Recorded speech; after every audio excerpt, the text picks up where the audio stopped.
So guys, magbibenta tayo ng kalakal guys. Wala nang pang kape-kape ba? Magkape na kilo? Ha? Ini? Oh. Uy, halo kan? Halo. Eh, ano kasi dito ang trip mo naman? Panalo market. Para ko palit ko. Wala sana. Kuha na lang din sa katumang sigil gitay kay mo nilang sadlain. Amo naman, ha? Di ba taga presyo kay kuan man? Sunod na lang balik. Oh, No, kay sigil giton. sige. Ako mapot pa pa rin ko. Oh. Baterya. Oh, sige. Salamat. Oh. Oh. So guys, hindi tayo. hindi binili yung kalakal natin, no? Hindi binili yung kalakal, guys. Kalakal ko na. Hindi binili yung kalakal ko, guys.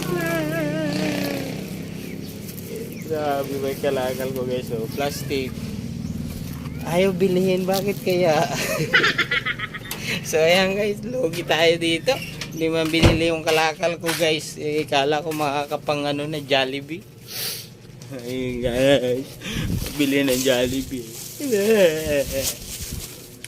So ayan guys, wala, hindi na bili yung kalakal ko guys. Bibenta ko na sana. Walang presyo, walang halaga. Tulad ng ginawa sa'yo. Walang halaga.